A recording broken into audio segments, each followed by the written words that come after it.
नमस्कार, मी Manisha. Bright foods and creation या यूट्यूब चॅनलवर आपले खूप खूप मनापासून स्वागत आहे. आज आपण बनवणार आहोत तिळगुळ चिक्की.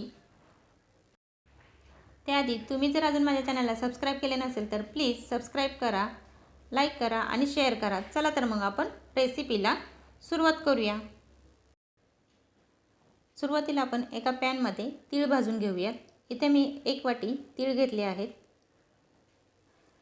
तीळ भाजत असताना तीळ भाजले गेले की ते हलके होतात आणि थोडेसे असे फुगतात आणि उडायला लागतात आणि थोडेसे लालसर होतात. पहा, भाजले गेलेत. आता आपण हे काढून घेऊयात. आता त्याच कढईमध्ये थोडेसे तूप घालूयात.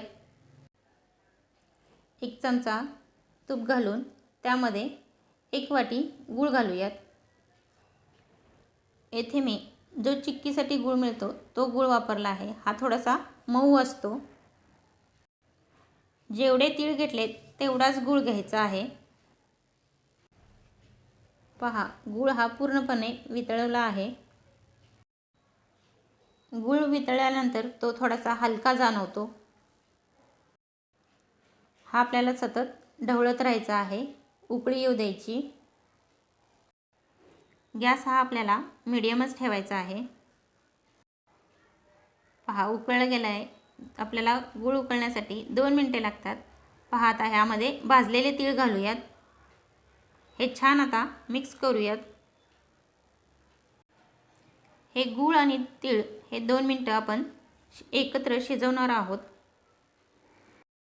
पहा, आपले मिश्रण रेडी झालेले आहे. हे मिश्रण सतत ढवळत राहायचे म्हणजे कढईला ते चिकटणार नाही. तोपर्यंत पोळपाट आणि लाटण्याला थोडेसे तूप लावून घेऊयात. आता हे तयार झालेले मिश्रण या पोळपाटावर ओतूयात. पहा, गरम गरमच ओतून घ्यायचे आहे. आपोआप ते पसरले जाते. आपल्याला जास्त अशी लाटायची गरज नाही. हे मिश्रण थोडेसे कोमट असतानाच थोडेसे पसरवून घेतले की थोडेसे लाटून घ्यायचे. हे लाटून झाले की कोमट आहे तोपर्यंतच हे आपल्याला हव्या त्या आकारामध्ये कट करून घ्यायचं. थंडीमध्ये तीळ आणि गूळ आपल्या शरीरासाठी खूप चांगले असते. तीळ आणि गूळ एकत्र खाल्ल्यामुळे आपल्या शरीराचे कॅल्शियम वाढते. पहा, आपले कट करून झालेले आहे. पातळ अशी आपली तिळगुळ चिक्की तयार झाली आहे. तुम्ही पाहू शकता. खूप कमी वेळेत आणि खूप कमी साहित्यात आपली तिळगुळ चिक्की तयार झाली आहे. प्लीज तुम्ही जर अजून माझ्या चॅनलला सबस्क्राईब केले नसेल तर प्लीज सबस्क्राईब करा. तर पुन्हा भेटूयात अशाच नवनवीन रेसिपीसोबत. तोपर्यंत तिळगुळ घ्या, गोड गोड बोला. Bye bye.